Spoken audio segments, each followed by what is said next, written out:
So I'm going to talk to you today now, shifting gears a bit, about brain health across the lifespan, neuroplasticity and aging. So how do we support cognition? How do we support brain health at every age and stage? Whatever challenges we're experiencing, whatever cognitive health challenges we're experiencing. So to take a step back, just some brief definitions. So I'm so glad it's sunny in April, because there is the saying that April is the cruelest month. Certainly not today, but I think the umbrella is quite apt in the Pacific Northwest as a cartoon for dementia. So dementia is really this umbrella term, and it means that the individual who's experiencing the cognitive health challenges needs help to be in the world, because that person can't take care of their needs.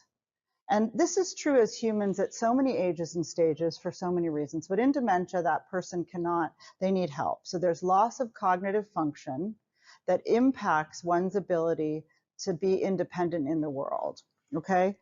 And it interferes with overall daily functioning, like paying bills or cooking or driving to a familiar place. And the most common cause by far is Alzheimer's disease, as you see, followed by Lewy body dementia, vascular dementia, frontotemporal dementia, and other forms of dementia. However, and this is important to understand, you see this is an umbrella term, and really what happens, I don't know that we can see that, is that maybe if I use this pointer, can you see that? Really what happens is that as we get older, we're not able to be so parsimonious about the cause. And frankly, many people have multiple causes of their dementia, okay, such as vascular disease and Alzheimer's disease, or Alzheimer's disease and Lewy body dementia. All right, so these are the 2024 Alzheimer's facts and figures, and nearly 7 million Americans are living with Alzheimer's disease, and 1 in 3 seniors will die from dementia.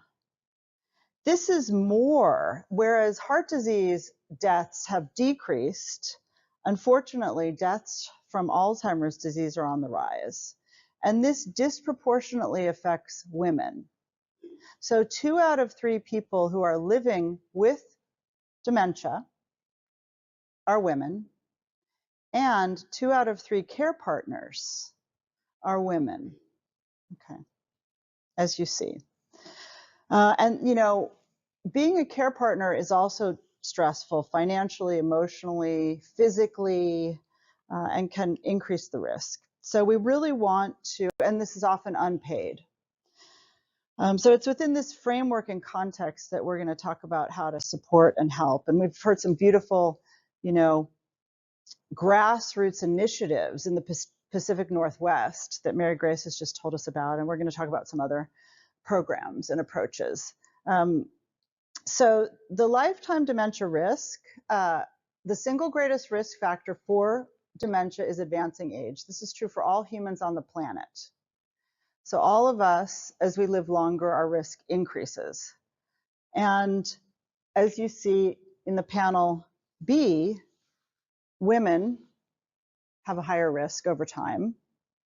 There are also communities of color have a higher risk, as you see when you compare blacks and whites over time. And then there is the most common susceptibility risk is called ApoE4 gene. And if people have 1 or 2 copies, if they have 2 copies, as you see in panel D, their risk is the highest, 1 copy in the middle, and then over time, and no copies, less of a risk over time. So ApoE4 is the most common genetic risk for late onset Alzheimer's disease. Now, what we do know is that there are lots of ways to moderate the risk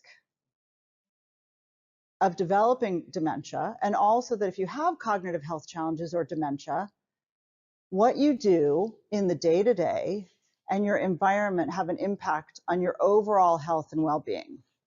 So we know that there's a synergy between addressing heart health, lifelong learning or cognitive stimulation, physical activity, what we do 3 times a day when we eat, and targeting, working with our healthcare team to identify and treat things such as hearing loss or such as sleep apnea, or to make sure that we're not taking a medication over the counter that could be clouding our thinking, such as a Tylenol PM, which has Benadryl, for example, okay? So we want to think holistically, and we know that there's a synergy between these approaches such that the benefit can be greater when we're incorporating this multi-component or multimodal approach to really moderate the risk or to optimize the health span over the lifespan.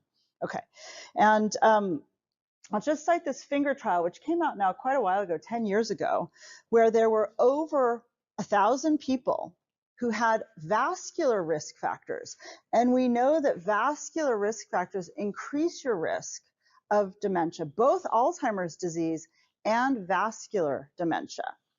And people were randomized to either receive this multi-domain intervention where they got counseling on nutrition, counseling and support on exercise, cognitive training, social activities, and monitoring of their vascular risks, such as the big 5. So such as if they were smoking, if they had hypertension, if they had hyperlipidemia, if they had obesity, or if they had diabetes, so the big 5, okay.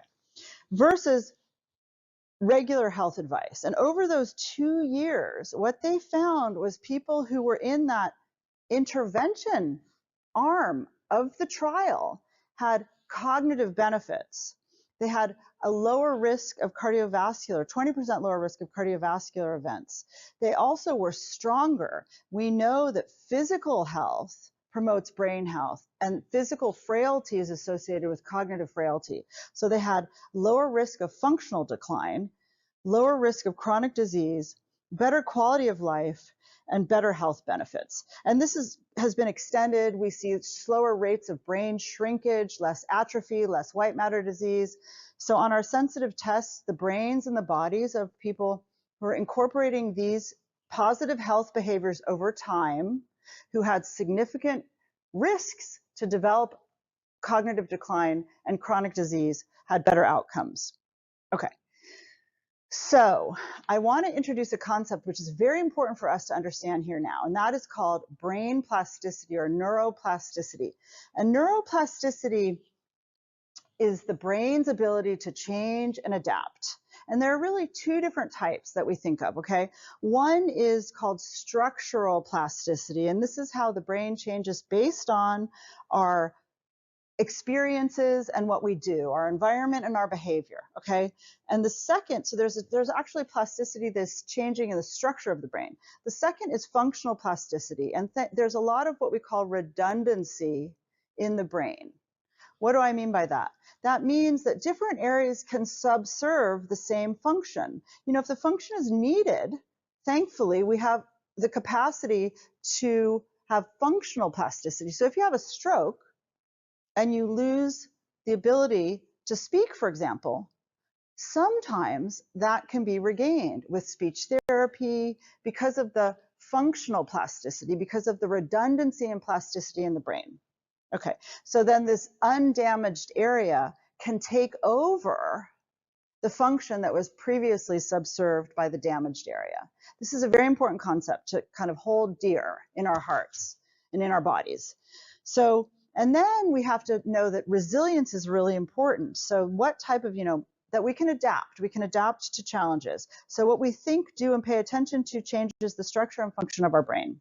Okay, so I have to say that in 2017, the first meta-analysis came out through the Lancet, and it was found that 1 in 3 cases of dementia are preventable. Then in 2020, it was found that 40% of dementia is preventable. Now in 2024, 45% of dementia cases at the population level are preventable over the lifespan. This is very powerful. And it's divided into early life, midlife, and late life. So as you see, people who have poor access to education have a higher risk. The opposite is true. Lifelong learning is neuroprotective. It builds cognitive resilience. So high level of education, high professional attainment is neuroprotective, and staying engaged physically and also cognitively and socially. Challenging the mind is really important. In midlife, the main risk factors are hearing loss, so you want to have an audiological assessment annually, hyperlipidemia with high LDL, depression, traumatic brain injury, physical inactivity, diabetes, smoking, hypertension, obesity, and excessive alcohol. And in late life, social isolation, which the dementia-friendly communities are combating in profound ways, air pollution and vision loss. And I don't have time to go into all of them in detail today, but these are very important to address. I'm also going to kind of skip over this, but simply to say that there are a number of complex mechanisms whereby combating these factors can delay and prevent dementia. Okay, reducing vascular damage, reducing neuropathology related to dementia, reducing inflammation or stress, and building up this reserve that we've been talking about. In America, 6 out of 10 people have one chronic disease and 4 out of 10 have 2 or more. And what you see here is really that the key lifestyle factors, stopping smoking, adding in more healthy fruits and vegetables, beans and greens, nuts and seeds and spices and herbs is very health promoting. Moving our body. Sedentarism is the new smoking. And then, watching our alcohol consumption. And all of the other diseases that is not Alzheimer's disease up there contributes to the risk of Alzheimer's disease. So, how can we build resilience with a brain health prescription? Well, we want to limit our alcohol. We want to deprescribe, so avoid those sedating medications, those anticholinergic. We don't want to be taking like Ambien every night, for example, or the Tylenol PM, because it can be harmful. So if you are, speak to your doctor about it. We want to identify and treat sleep apnea, have an audiological assessment, wear your hearing aids or your pocket talker, get your cataracts identified and treated. In terms of exercise, we recommend 150 minutes of aerobic exercises and twice a week strength training. Muscles release these magic chemicals, exerkines, that travel up to the brain and help to promote the neuroplasticity that I was talking about, and in areas that are vital for learning and memory, the hippocampus and other areas. Then how do we stay, cognitively engaged, connected? I'm going to show you a little bit about the mind diet in a moment, and then really thinking about aggressive blood pressure and lipid control, because that's really key to prevent vascular disease, which can increase the risk of both vascular and Alzheimer's disease. We have a fantastic program that was developed in conjunction and collaboration with a colleague at UCSF called Be Strong. And Be Strong is a free web-based, user-friendly, all levels online strength training program. It has built-in videos by a neuro PT, which are safe, and there's adaptability to tailor the exercise to individual patients' need. And it increases the challenge to build resilience. So it aligns with this mission. We're strengthening skeletal muscle, leveraging technology to improve access, and incorporating lifestyle medicine along with pharmacology as our standard. Let me see if I can run. I'll just show you super briefly. Let's see here. Is it running? Let's see. Here it is. Goblet squat. So you can have this here to set up feet hip width a little bit wider apart. But you notice anything here is the hand, just use the hand with the dumbbell. So she's got both ends on top of it and hanging down. So we'll drop the hips back down, lower, and push back up. To intensify, to level up this exercise, you go through the same motion, you would just increase the amount of weight that you're. And then if you watch it, there are ways that it shows some accessibility where you may hold on to the wall. But this is something that you can do at your leisure in your home. So you don't have to drive to a place. You don't have to, it's free. So we think that this is really integral to the care that we provide, because it promotes that, it combats sarcopenia or skeletal muscle loss and promotes health in the body, which in turn really can help with overall health. Excuse me, let me go on here. Okay.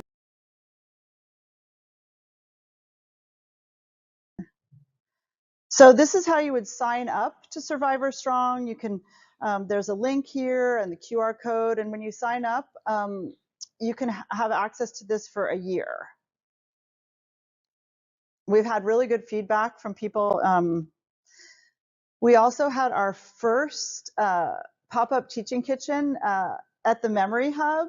So we're members of the Teaching Kitchen Collaborative. This is part of our food as medicine or culinary medicine initiatives at the Center for Healthy Aging. And here you see us preparing food. We grabbed some herbs from the garden at the Memory Hub as well that we worked in. So, and then we've also been fortunate to do some online cooking classes. Dina Mehdi and I went down to Joel Gamaron's homemade cooking series. So here you see us. These are online as well. They incorporate the MIND diet or Mediterranean diet, Mediterranean Dash diet, which really is about half of your plate with fruits and vegetables, and then healthy proteins and whole grains. So part of what we do at the Center for Healthy Aging, as many of you know, because you've participated in them, is the shared medical appointment. And you know, if information were sufficient, then nobody would ever smoke or speed or, right? But behavior change is really hard as humans. And so what we have created at the Center for Healthy Aging are these virtual shared medical appointments. And we meet monthly for a series of 8 months, focusing on how to support one another, how to connect with one another, and how to incorporate positive behaviors in a consistent manner. Topics include a growth mindset, nutrition, where we really do a deep dive into nutrition, physical engagement and mindful movement, sleep restoration, positive psychology and social connection, stress resilience, mnemonic strategies and supports, and then how do you take this and kind of incorporate lasting behavior change and lifelong learning. So here's just some of the wonderful feedback that we've received from you all about these sessions, which are part of our collaborative approach. So for me as a caretaker, it had good information. I enjoyed getting to know everyone, especially the class on nutrition I liked, and I made each recipe and liked each one. The banana bread was so simple and tasty. I'd not used tofu for a long time, and now we're back at it. I'm not going to read them all, but you know, people really found value. And then we at Swedish are part of Providence, and Providence also has in Portland is Base Camp Prevention and Wellness, and they have free virtual classes that you know, incorporate nutrition and well-being and heart health and movement that are resources that you can access as well, part of this community hub, this sort of building these hubs throughout, joining hands, as I said. And I just will end by saying thank you for your attention, and there will be time for questions after.